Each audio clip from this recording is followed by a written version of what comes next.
Bangladesh Australia match নিয়ে আলোচনা করতে স্টুডিওতে আমাদের সাথে আছেন ক্রীড়া সম্পাদক রাকিবুল হাসান। রাকিবুল হাসান, আপনাকে স্বাগত জানাচ্ছি ইন্ডিপেন্ডেন্ট সংবাদে। এই যে 140 রান টার্গেটে আসলে যে খেলাটি চলছে এবং এটি লড়াই করাটা আসলে কঠিন, সেরকমই তো মনে হচ্ছে অ্যান্টিগায়। কোনো সন্দেহ নেই, কারণ অ্যান্টিগার যে উইকেট সেটা আমরা এই সুপার 8-এর প্রথম ম্যাচেই দেখেছি, যেখানে সাউথ আফ্রিকা 194 করেছিল, যুক্তরাষ্ট্র 174 পর্যন্ত গিয়েছিল। সেই উইকেটে যদি সেই ভেন্যুতে আপনি 140 করেন, তাহলে সেখানে লড়াই করার আশা খুব একটা থাকে না। এবং অস্ট্রেলিয়া ক্রিকেটের সবচেয়ে সফল দল এবং তারা সেভাবেই শুরু করেছে। আপনি যেদিকে এগোচ্ছে তাতে শেষ পর্যন্ত হয়তো 10 উইকেট, 9 উইকেট, 8 উইকেট এরকম কিছু একটা হার হবে। আপনি এমন সময় যে উইকেট পাবেন যেটা দিয়ে কিছুই ঘটবে না। তো ফলে 140 রান দিয়ে আর যাই হোক, এখন মডার্ন টি-20-তে এবং এগেনস্ট অস্ট্রেলিয়া লড়াই হওয়ার কোনো কারণ নেই। এবং যেটি একেবারে শুরু থেকে কিন্তু আমরা বলে আসছি যে বাংলাদেশের টপ অর্ডার বরাবরই দেখা যাচ্ছে যে তারা দায়িত্বহীন ব্যাটিং করছেন এবং পরবর্তীতে এসে আমরা আবার বোলিংয়ের ওপরেই ঝুঁকছি যে হয়তো বোলিং আমাদেরকে বাঁচাবে, কিন্তু আদৌ কি আসলে এটার কোনো ধরনের পরিবর্তন কি সম্ভব নয়? এখন আজকেও যদি আপনি খেয়াল করেন, লিটন দাস 25 বলে 16 করেছেন এবং প্রথম দিকে খুবই ক্লামজি ছিলেন। তার পাশাপাশি সাকিব আল হাসানের ব্যাটিংটা খুব ফ্রাস্ট্রেটিং ছিল। 8 রান করে আউট হয়েছেন, কিন্তু তার মধ্যেও তিনি এমনভাবে তার অ্যাপ্রোচগুলো ছিল যে তিনি ব্যাটে বলে টাইমিং পাচ্ছেন না, খুবই ক্লামজি ব্যাটিং ছিল। তো সব কিছু মিলে ব্যাটিংটা আসলেই মনোপুত হচ্ছে না। সিলেটের 3 উপজেলায় ত্রাণ পাচ্ছে না বন্যা দুর্গতরা। সবচেয়ে ক্ষতিগ্রস্ত গোয়াইনঘাট, কোম্পানিগঞ্জ ও কানাইঘাটের প্রত্যন্ত এলাকার এখনও পৌঁছেনি ত্রাণ। এসব এলাকার আশ্রয় কেন্দ্র ছাড়াও পানিতে ভেসে থাকা ঘরবাড়িতে শত শত মানুষ বঞ্চিত হচ্ছে ত্রাণ থেকে। প্রশাসন থেকে যথাযথ বরাদ্দের দাবি করা হলেও ত্রাণ বিতরণে অনিয়মের অভিযোগ উঠেছে জনপ্রতিনিধিদের বিরুদ্ধে। সিলেটে বন্যা কবলিত 13 উপজেলার অন্যতম গোয়াইনঘাট উপজেলা থেকে প্রায় 20 কিলোমিটার দূরে তোয়াকুল ইউনিয়ন। প্রত্যন্ত এই এলাকার অধিকাংশ ঘরবাড়ি পানির নিচে। ইউনিয়নের সাদিবাড়ি গ্রামের প্রায় 400 মানুষ টানা 5 দিন সংগ্রাম করছেন বন্যার সাথে। ভেসে গেছে তাদের সারা বছরের মজুদ ধান চাল। কোনো রকমে একবেলা খেয়ে দিন পার করছেন তারা। ইঞ্জিন চালিত নৌকা দেখলে ছুটে আসছেন ত্রাণের আশায়, তবে এখনো পাননি কোনো সহায়তা। ইউনিয়ন থেকে কোনো কিছু আমরা পাওয়া গেছে না। এটা সব তারও খেতি একটা হাইতো আর না মরিয়া যার সরাসরি পানি হাইরাম। পানি দিয়ে ফুটায় খান না? না ফুটাইয়া হাইরাম না। পরিস্থিতি কতটা ভয়াবহ ওনার এই বক্তব্যে বোঝা যায়। এটি গোয়াইনঘাটের একটি ইউনিয়ন এবং সেই ইউনিয়নের অধিকাংশ এলাকা পানির নিচে তলিয়ে গেছে এবং এখানে যে নলকূপ যেগুলো থাকার কথা সেই নলকূপগুলোও পানির নিচে তলিয়ে গেছে। এবং এই যে ডাইরেক্ট যে সরাসরি যে বন্যার পানিটা, এই সরাসরি বন্যার পানি ওনারা খাচ্ছেন। একই উপজেলার শিয়ালাহাওর গ্রাম নন্দীরগাঁও ইউনিয়নের এই গ্রামের অধিকাংশই মৎস্য ও কৃষিজীবী। তাদের কিছু পরিবার আশ্রয় নিয়েছে পাশের প্রাথমিক বিদ্যালয়ে। দুর্যোগে তারা পাশে পাচ্ছেন না জনপ্রতিনিধিদের। না না এরা দিব কি তেরারও তো পেট ভরে না, আমরা কুচ করবো খালি বুড়ের এনে দরকার। গোয়াইনঘাটে 56টি আশ্রয় কেন্দ্র খুলেছে উপজেলা প্রশাসন। প্রায় 1.5 লাখ বানভাসীর মধ্যে আশ্রয় কেন্দ্রে মাত্র 1725 জন। প্রশ্ন উঠেছে, তাহলে সরকারি ত্রাণ যাচ্ছে কোথায়? এখানে যে আশ্রয় কেন্দ্র দেখতে পাচ্ছেন বা এই আশেপাশে যেখানে দেখেছেন প্রত্যেকটি আশ্রয় কেন্দ্রে বিতরণ করা হয়েছে। 333 এবং 999 কল করছে। তাদেরকে আমরা নৌকায় করে হলেও তাদেরকে যে খাদ্য সহায়তা আছে সেটি এটা বিতরণ করেছে। যখন প্রত্যন্ত এলাকার চিত্র তুলে ধরা হলো এই কর্মকর্তার কাছে, তখন প্রশ্নের মুখে জনপ্রতিনিধিরা। যদিও সাফাই দেওয়ার চেষ্টা নন্দীরগাঁও ইউনিয়ন পরিষদের প্যানেল চেয়ারম্যানের। তাদের হাজারো সমস্যা থাকে। এদিকে কিছুটা কমতে শুরু করেছে সুরমার পানি, তবে এখনো বিপদসীমার উপরে কুশিয়ারা। এছাড়া সিলেটে শুক্র ও শনিবার ভারী বর্ষণের আভাস দিয়েছে আবহাওয়া বিভাগ। Ijazur Rahman, independent news, Sylhet. উজানের ঢল কমে আসায় সুনামগঞ্জে সুরমা সহ সব নদ নদীর পানি কমছে ধীর গতিতে। এতে প্লাবিত বিভিন্ন এলাকা থেকে পানি নামতে শুরু করেছে। সুনামগঞ্জে সুরমা সহ সব নদ নদীর পানি কমলেও কমেনি বানভাসীদের ভোগান্তি। শুক্রবার সকাল পর্যন্ত সুরমা নদীর পানি বিপদসীমার 24 সেন্টিমিটার উপরে প্রবাহিত হচ্ছে। এখনও পানিবন্দী 11 উপজেলার 781টি গ্রামের প্রায় 5.5 লাখ মানুষ। এর মধ্যে সবচেয়ে বেশি দুর্ভোগে বিশ্বরম্ভরপুর, ছাতক ও দোয়ারা বাজারের বাসিন্দারা। আশ্রয়কেন্দ্রে এসেছেন 19,000-এর বেশি মানুষ। সড়ক তলিয়ে যাওয়ায় সদরের সাথে 3 উপজেলার যোগাযোগ বিচ্ছিন্ন। এদিকে বৃষ্টির পাহাড়ি ঢলে নেত্রকোনার কলমাকান্দার পর নতুন করে সদর, বারহাট্টা, খালিয়াজুড়ি, মোহনগঞ্জ ও দুর্গাপুরের লোকালয়ে প্রবেশ করেছে পানি। মোহনগঞ্জে ঢলের পানিতে ডুবে মারা গেছে এক শিশু। এখন পর্যন্ত আশ্রয়কেন্দ্রে এসেছেন 140 জন মানুষ।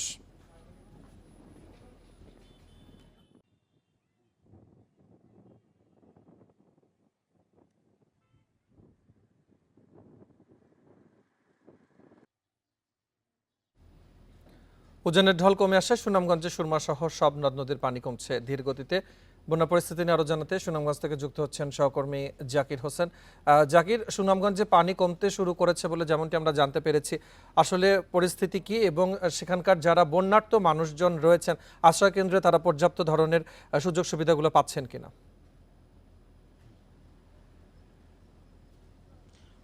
দেখুন, আমি প্রথমে যদি একটু বলি, পানি কিন্তু সকাল থেকে খুব দ্রুত গতিতে পানি নামছে। আমরা যেমনটা সংবাদে বলেছিলাম, সুরমা নদীর পানি বিপদসীমার 24 সেন্টিমিটার উপর দিয়ে প্রবাহিত হচ্ছে। এই মুহূর্তে কিন্তু সুরমা নদীর পানি বিপদসীমার 8 সেন্টিমিটার উপর দিয়ে প্রবাহিত হচ্ছে। আর আপনি যেমনটা বলছেন, যদিও পানি কমতে শুরু করেছে, কিন্তু এখনও অনেক এলাকা থেকে পানি নামেনি। বিশেষ করে আমি যদি বলি, তাহিরপুর, বিশ্বম্বরপুর, ছাতক, দোয়ারা বাজার এইসব উপজেলা থেকে কিন্তু এখনও পানি নামেনি। এখনও প্রায় এখানে প্রত্যেকটা উপজেলা প্রায় 70 থেকে 80% মানুষ কিন্তু পানিবন্দী অবস্থায় রয়েছে। তো আপনি নিশ্চয়ই কাছাকাছি একটি গ্রামে, এই গ্রামে কিন্তু মানুষ ইতিমধ্যে আমরা দেখেছি প্রত্যেকটা বাসা বাড়িতে কিন্তু পানি ঢুকেছে, যার পরে এই ঘর বাড়ি একেবারে বিধ্বস্ত হয়ে গেছে। তো সুনামগঞ্জের পরিস্থিতি জানাচ্ছিলেন সহকর্মী জাকির হোসেন। এদিকে কুড়িগ্রামের নদ নদীর পানি বৃদ্ধি অব্যাহত রয়েছে, বিপদসীমার ওপর দিয়ে বইছে তিস্তা ও ধরলার পানি। এ নিয়ে জানাতে কুড়িগ্রাম থেকে যুক্ত হচ্ছেন সহকর্মী আব্দুল খালেক। খালেক, উজানের পানি সুনামগঞ্জ হয়ে নেত্রকোনা হয়ে এরপরে এটি কুড়িগ্রামের দিকে আসে, যেটি প্রতি বছরেরই একটি প্রতিবারেরই ঘটনা। তো এক্ষেত্রে কি আসলে কুড়িগ্রাম প্রশাসনের পক্ষ থেকে আগাম কোনো ধরনের প্রস্তুতি ছিল কিনা বন্যা মোকাবেলায়? যে আপনি যেমনটি বলছিলেন যে আসলে গত কয়েকদিন ধরেই কিন্তু পানি বৃদ্ধি অব্যাহত রয়েছে, বিশেষ করে ব্রহ্মপুত্র, তিস্তা, ধরলা এবং দুধকুমার, এই 4টি প্রধান নদী এবং 4টি ভারত থেকে বাংলাদেশের কুড়িগ্রামের ভেতর দিয়ে বাংলাদেশে প্রবেশ করেছে। এবং এরই মধ্যে কিন্তু আমরা গতকাল থেকে দেখতে পাচ্ছি যে তিস্তা এবং ধরলার পানি বিপদসীমার উপর দিয়ে প্রবাহিত হচ্ছে এবং আজকে এই দুটি নদ নদীর পানি কিন্তু কিছুটা বেড়েছে। এবং এখন সকালে আমরা পানি উন্নয়ন বোর্ডের কাছ থেকে যে তথ্য পেয়েছি তাতে দেখা যাচ্ছে যে বিপদসীমার 50 সেন্টিমিটার উপর দিয়ে বইছে তিস্তা এবং ধরলার তালুক শিমুলবাড়ি পয়েন্টে ধরলা নদীর পানি বিপদসীমার 15 সেন্টিমিটার উপর দিয়ে প্রবাহিত হচ্ছে। আপনি যেমনটি বলছিলেন যে প্রশাসনের পক্ষ থেকে কিন্তু বন্যার আগেই প্রস্তুতি নেওয়া হয়, উদ্ধারকারী যে নৌকা সেটি প্রস্তুত রাখা হয়, আশ্রয় কেন্দ্রগুলো প্রস্তুত রাখা হয় এবং কিছু শুকনো খাবার সহ ত্রাণ সামগ্রী সেটিও প্রস্তুত রাখা হয়। এবারও বরাবরের মতো সেটি করা হয়েছে এবং যে এলাকাগুলোতে ইতিমধ্যেই পানি উঠেছে এবং ঘর বাড়ি নিমজ্জিত হয়েছে সেই এলাকাগুলোতে ইতিমধ্যে ত্রাণ তৎপরতা সীমিত আকারে হলেও শুরু হয়েছে। তবে প্রধান সমস্যা এখন বন্যার দুটি, একটি হচ্ছে যে কিছু সবজি এবং বাদামের ক্ষেত ইতিমধ্যেই তলিয়ে গেছে এবং বলা যায় যে কয়েকশো হেক্টর ফসল কিন্তু এই মুহূর্তে পানির নিচে রয়েছে। সেটি হচ্ছে উঠতি ফসল, সেই ফসলগুলো নষ্ট হয়, কৃষকদের অনেক ক্ষতি হয়েছে। পাশাপাশি বিভিন্ন এলাকায় কিন্তু আমরা দেখতে পাচ্ছি যে ভাঙন চলছে, কিন্তু নদী ভাঙনের কারণে অনেকে বসত ভিটা হারিয়েছেন এবং ঘর বাড়ি সরিয়ে নিয়ে বর্ষার মধ্যে কোথায় যাবেন, নতুন জায়গা না থাকায় তারা বাঁধের উপর, রাস্তার উপর বিভিন্ন জায়গায় তারা আশ্রয় নিয়ে মানবিত জীবনযাপন করছেন। তো তারা স্থানীয় প্রশাসনের পক্ষ থেকে আসলে ত্রাণের কি ধরনের ব্যবস্থা রাখা হয়েছে এবং তারা ইতিমধ্যে তৎপর হয়েছেন কিনা, কারণ পরিস্থিতি হয়তো সামনের দিকে আরো খারাপ হতে পারে, সেক্ষেত্রে তাদের কি ধরনের আশ্রয় কেন্দ্র বা ত্রাণ প্রস্তুতি রয়েছে?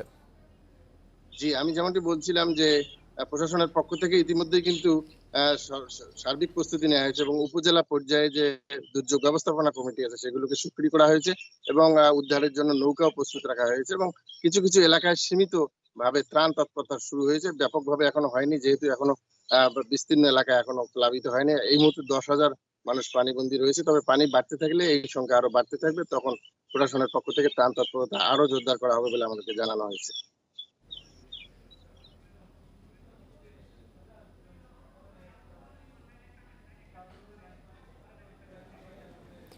কক্সবাজার শহরে পাহাড় ধসে স্বামী স্ত্রীর মৃত্যু হয়েছে। মধ্যরাতে শহরের বাদশাখোনা এলাকায় এই দুর্ঘটনা ঘটে।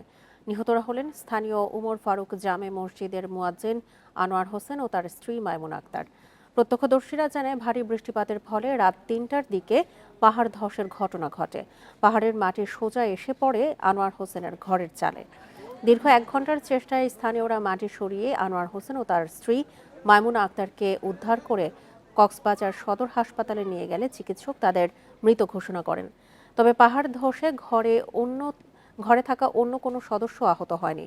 এর আগে মঙ্গলবার রাতে কক্সবাজারের উখিয়ায় 4টি রোহিঙ্গা ক্যাম্পে পাহাড় ধসে 2 শিশুসহ 10 জন নিহত হয়েছেন।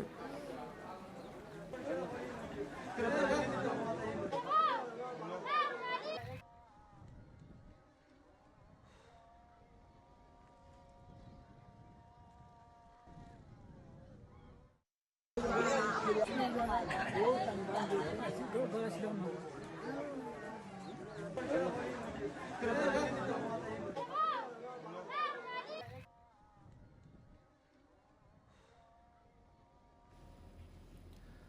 নবনির্বাচিত প্রধানমন্ত্রী নরেন্দ্র মোদীর আমন্ত্রণে 2 দিনের রাষ্ট্রীয় সফরে আজ দুপুর 2টায় দিল্লি যাচ্ছেন প্রধানমন্ত্রী শেখ হাসিনা।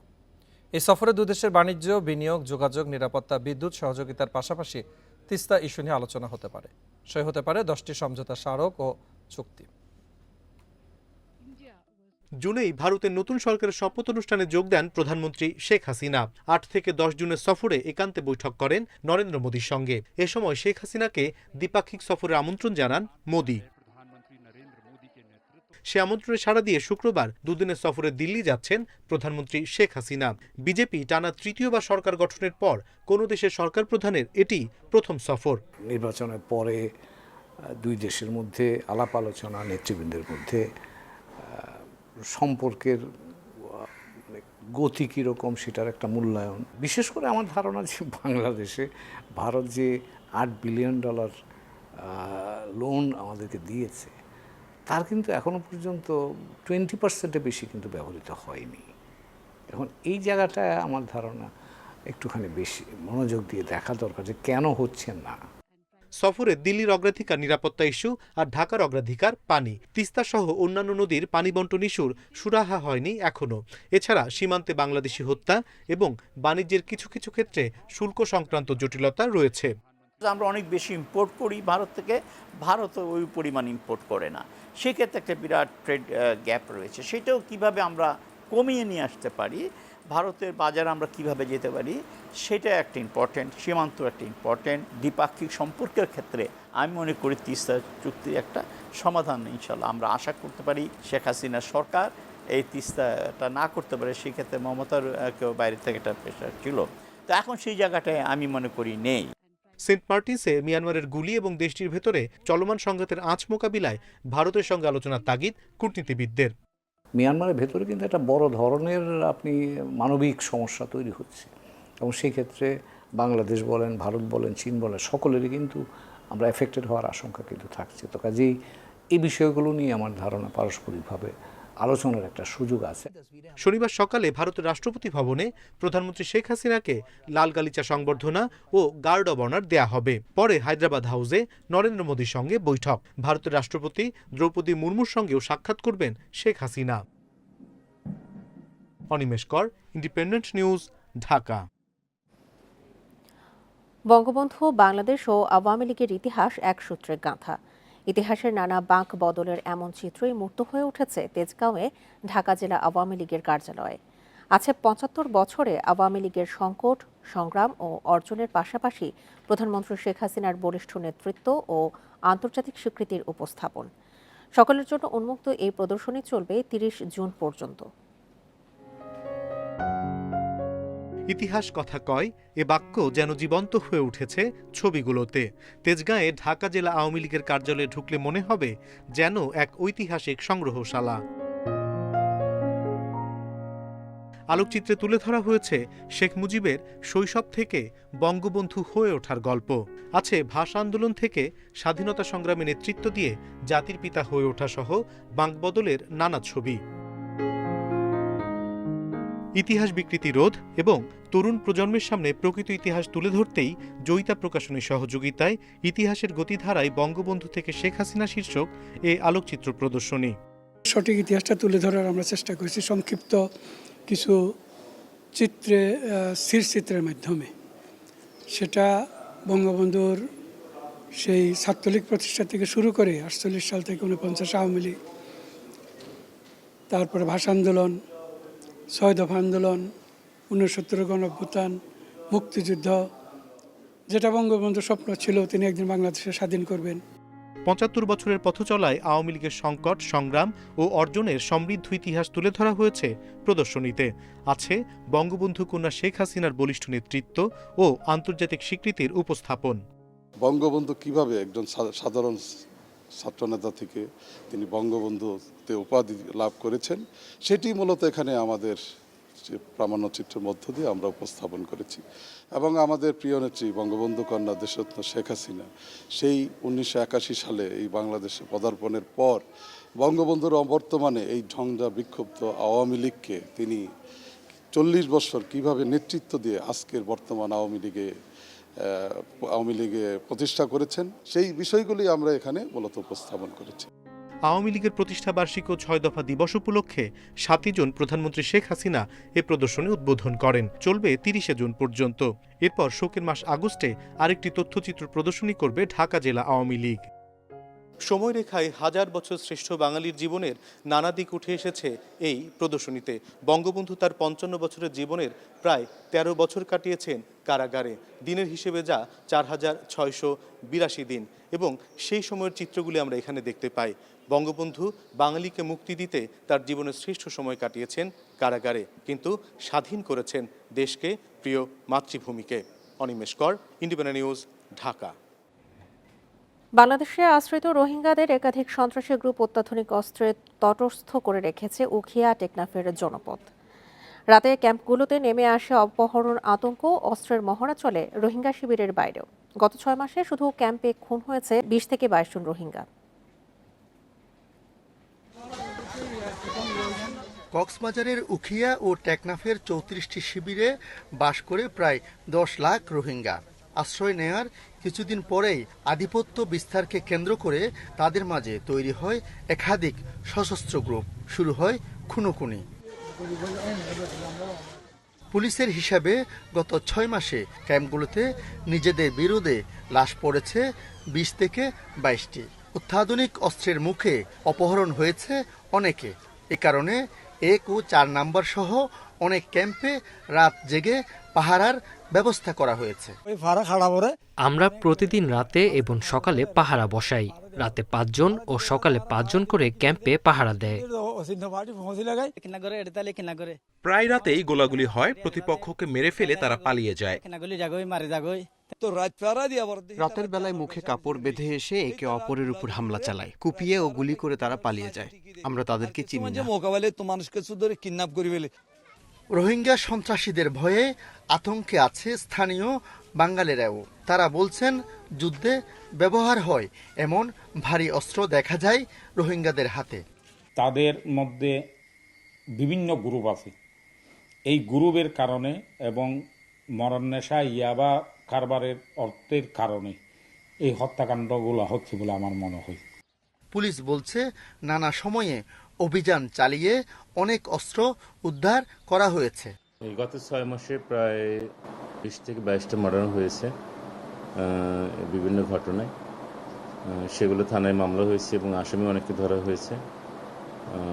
আমরা আইনগত ব্যবস্থা সেখানে নিয়েছি, মামলাগুলো তদন্তাধীন আছে।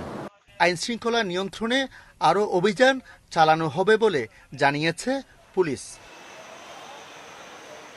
আলমগীর সবুজ, ইন্ডিপেন্ডেন্ট নিউজ, কক্সবাজার। কক্সবাজার শহরে পাহাড় ধসে স্বামী স্ত্রীর মৃত্যু হয়েছে। মধ্যরাতে শহরের বাদশাঘোনা এলাকায় দুর্ঘটনা ঘটে। নিয়ে আরও জানাতে কক্সবাজার থেকে যুক্ত হচ্ছেন সহকর্মী তৌফিকুল ইসলাম। তৌফিক, পরপর 2 দিন পাহাড় ধসে মৃত্যুর ঘটনা ঘটেছে। স্থানীয় প্রশাসনের পক্ষ থেকে কতটুকু তারা সচেষ্ট হচ্ছেন এই ব্যাপারে জনগণকে সতর্ক করতে?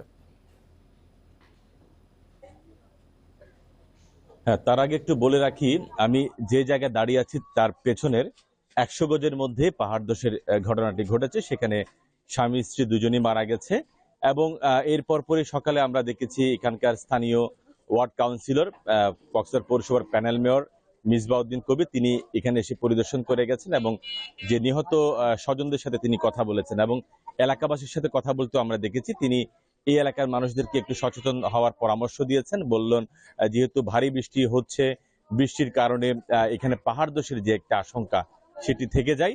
সেই কারণে যারা পাহাড় ঝুঁকিতে রয়েছেন, পাহাড়ের উপরে বা পাহাড়ের নিচে যারা বসবাস করছে তাদেরকে অন্যত্র সরিয়ে যাওয়ার জন্য তিনি বারবার বলছেন। তবে আমি এখানকার এলাকাবাসীর সাথে কথা বলছি, তারা বলছেন তারা আসলে নিজের ভিটে মাটি ছেড়ে আসলে কোথায় যাবে। তো তারপরও অনেকটা ঝুঁকিপূর্ণভাবে তারা বসবাস করছেন। যে জায়গাটি পাহাড় ধস হয়েছে তার আশপাশেই অসংখ্য বাড়িঘর আমরা দেখেছি যে পাহাড়ের নিচে, তারাও কিন্তু এখনো বর্তমানে অবস্থান করছেন। তবে যে বৃষ্টিপাত হচ্ছে গত টানা কয়েকদিন ধরে যে বৃষ্টিপাত হচ্ছে, এই যে কোনো সময় আবার আরো বড় ধরনের একটি বিপদ হওয়ার আশঙ্কা রয়েছে। তবে এখনো পর্যন্ত জেলা প্রশাসনের পক্ষ থেকে মাইকিং কিংবা তাদেরকে সরিয়ে যাওয়ার জন্য কোনো সচেতনমূলক কার্যক্রম আমরা দেখিনি।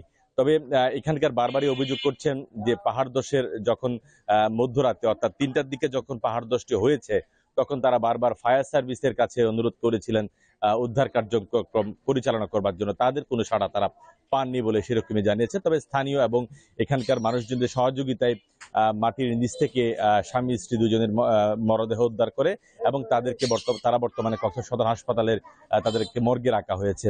তবে একটি পাহাড় ধসের ঘটনার পরপরে কিন্তু এখানকার প্রশাসনের টনক নড়ে। এখন আমরা কিছুটা যেটি বলছিলাম, ওয়ার্ড কাউন্সিলর তিনি বলছিলেন নিরাপদ আশ্রয়ে চলে যাওয়ার জন্য। তো কক্সবাজার শহরে প্রায় 1 লক্ষ মানুষ পাহাড় ঝুঁকিতে রয়েছে এবং যেহেতু আপনি জানেন এখানকার মানুষদেরকে সরিয়ে নেওয়া সম্ভব হচ্ছে না, মূলত এখানকার জমি এবং জমি স্বল্পতা এবং জমির যে মূল্য বৃদ্ধির কারণে আসলে মানুষজন নিজের ভিটে মাটি ছেড়ে অন্যত্র চলে যেতে চায় না। কক্সবাজার থেকে জানাচ্ছিলেন সহকর্মী তৌফিকুল ইসলাম। অনিশ্চয়তায় পড়েছে ইভিএম প্রকল্প। চলমান ইভিএম প্রকল্পের মেয়াদ আছে আর মাত্র 9 দিন। এই কয়দিনে প্রকল্পের মেয়াদ না বাড়ালে ভেস্তে যাবে প্রায় 4,000 কোটি টাকার প্রকল্প। এর মধ্যে প্রায় 2,500 কোটি টাকার ইভিএম অচল হয়ে পড়ে আছে। প্রকল্পের মেয়াদ আরও 1 বছর বাড়ানোর প্রস্তাব পাশ না হলে সচল ইভিএমও নষ্ট হয়ে যেতে পারে। 2018 সালে সংসদ নির্বাচনের আগে 1.5 লাখ ইভিএম কেনে KM নুরুল হুদা কমিশন। সে সময় এই প্রকল্পে ব্যয় হয় 3,840 কোটি টাকা। 10 বছর মেয়াদী ইভিএমগুলো অব্যবস্থাপনা আর অযত্নে 2-3 বছর পরই অকেজে হতে শুরু করে। 1.5 লাখ ইভিএমের মধ্যে 1,10,000 ইভিএম নষ্ট হয়ে আছে, যা টাকার অঙ্কে প্রায় 2,500 কোটি টাকা। চলমান ইভিএম প্রকল্পটি মেয়াদ শেষ হতে যাচ্ছে চলতি জুন মাসেই। তবে দূরদর্শিতার অভাবে শেষ সময়ে এসে ইভিএম প্রকল্পের মেয়াদ বাড়াতে তোড়জোড় শুরু করে ইসি। বরাদ্দ না বাড়িয়ে ইভিএম প্রকল্পের মেয়াদ 1 বছর বাড়ানোর প্রস্তাব সরকারকে দিয়েছে ইসি। বাজেট ঘোষণার আগেই ইভিএম প্রকল্পের মেয়াদ বাড়ানোর প্রস্তাব না দেয়ায় অনিশ্চয়তা সৃষ্টি হয়েছে। কমিশনের একটা সিদ্ধান্ত আছে যে যেগুলো একদম মেরামতযোগ্য নয় সেই ইভিএমগুলো ধ্বংস করে দিতে হবে, বাছাই করে। এটা যেহেতু একদম শেষ পর্যায়ে, এটা যেহেতু আগে বাজেটে ধরা ছিল না, সেগুলো এটা বিশেষ বিবেচনা করার জন্য নির্বাচন কমিশন থেকে পরিকল্পনা কমিশনে অনুরোধ করা হয়েছে। ইভিএমে শেষ রক্ষা হবে কিনা তা নির্ভর করছে সরকারের সিদ্ধান্তের ওপর। প্রকল্পের মেয়াদ না বাড়লে জায়গার অভাবে ভালো ইভিএম নষ্ট হওয়ার শঙ্কা থেকে যায়। ইভিএম যদি মেয়াদ বৃদ্ধি না হয় তাহলে এই ইভিএমগুলো যেগুলো ভালো আছে এটাও অনেক টাকার জিনিসগুলো সব নষ্ট হয়ে যাবে। 40,000 ভালো আছে এবং ছোটোখাটো মেরামত, যেটা ঘড়ির টাইমিংয়ের যে সমস্যা, এটা মেরামত করলে আরও 30,000 আমাদের ব্যবহারযোগ্য হবে। দ্বাদশ জাতীয় সংসদ নির্বাচনে 150 আসনে ইভিএম ব্যবহার করতে চেয়েও পারেননি কাজী হাবিবুল আওয়াল কমিশন।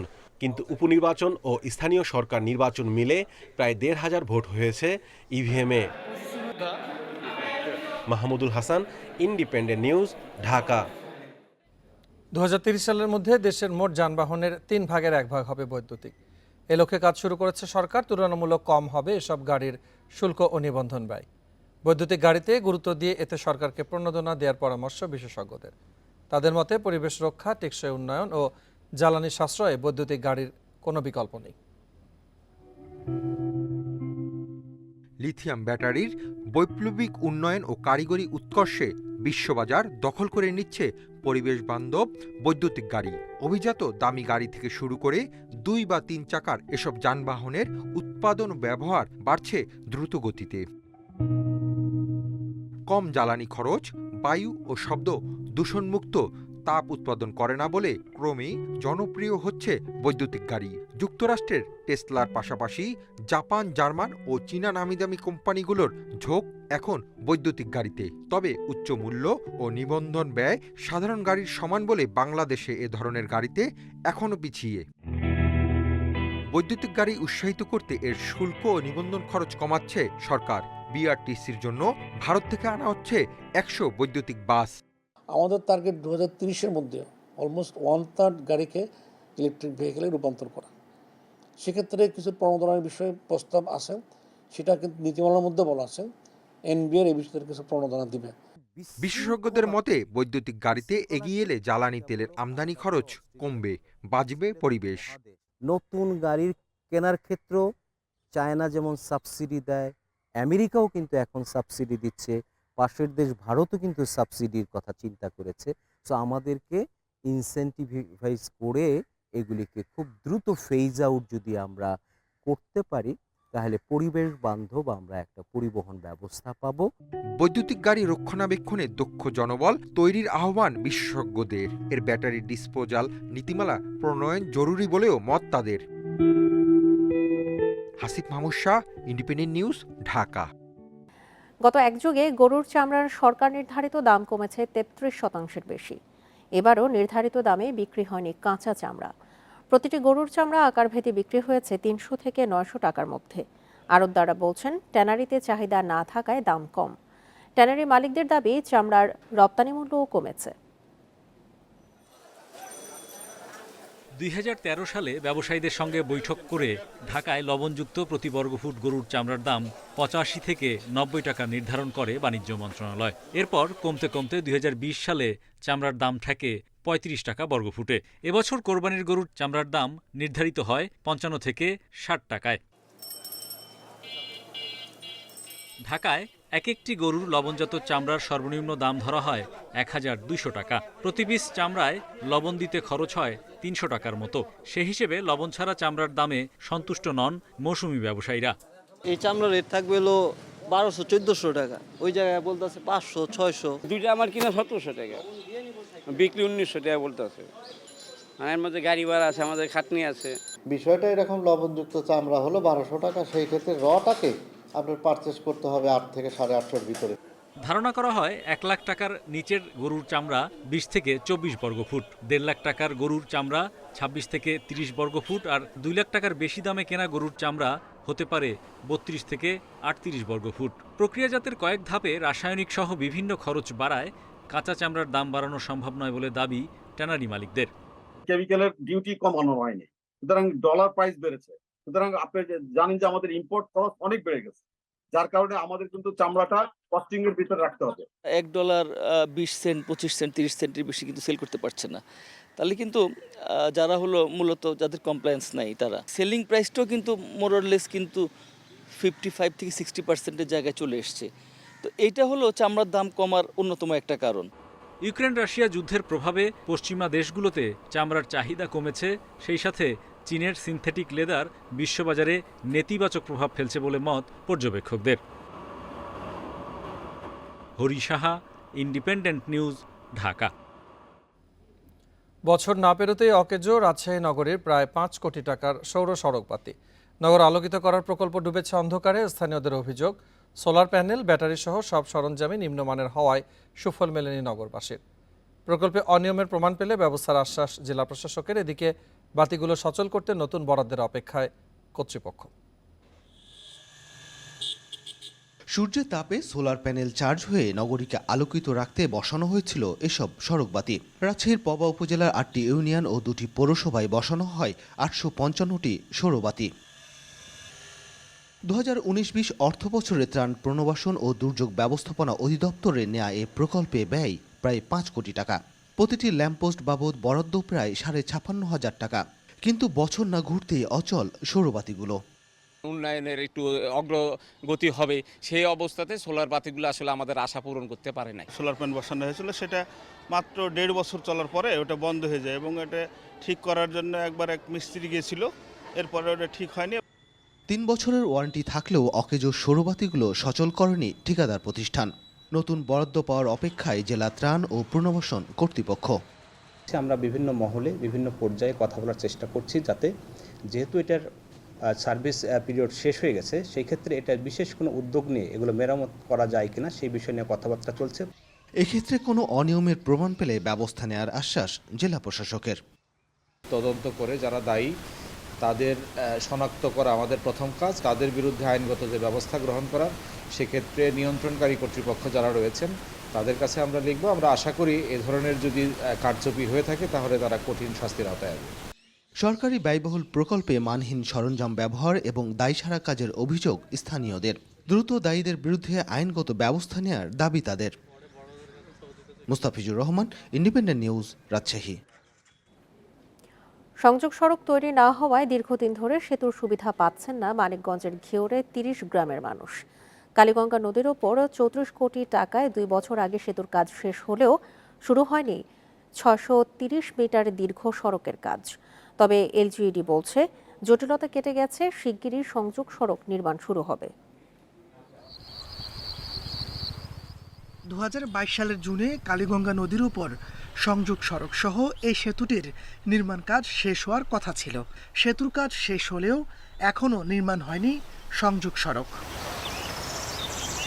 সেতুর দুই পাশে ৬৩০ মিটার সংযোগ সড়ক নির্মাণে ৪.৯৬% জমি অধিগ্রহণ নিয়ে জটিলতা দেখা দিয়েছে।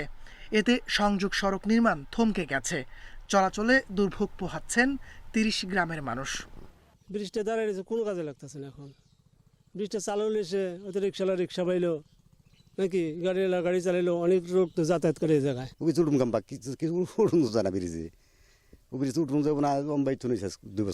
এই সারা দেশে এত সব জায়গায় উন্নত হইতেছে, এই জায়গাটা ব্রিজটা এখনো হইতেছে না। জমির মালিকরা বলছেন বরাদ্দের টাকা না পাওয়ায় তারা জমি ছাড়ছেন না। জমি দিতে বাধ্য, কিন্তু আমার টাকা দিয়ে নেবো, টাকা ছাড়া কেউ জমি মাটি ফেলে বেরিয়ে দেব না। এলজেডির প্রকৌশলী জানান সেতুর সংযোগ সড়ক নির্মাণে ভূমি অধিগ্রহণ জটিলতা কেটে গেছে। কাজ শেষে ৬ মাসের মধ্যে সেতুটি চলাচলের জন্য খুলে দেয়া হবে। অধিগ্রহণের জটিলতা ছিল, সেটা কেটে গেছে। প্ল্যানিং করে ফেলেছি, ইনশাল্লাহ আগামী ৬ মাসের মধ্যে অ্যাপ্রোচ সড়ক নির্মাণ করে জনগণের জন্য উন্মুক্ত করে দেওয়া যাবে। সংযোগ সড়ক নির্মাণের জন্য সেতু নির্মাণ প্রকল্পের সময় চলতি বছরের ডিসেম্বর পর্যন্ত বাড়ানো হয়েছে। Independent news.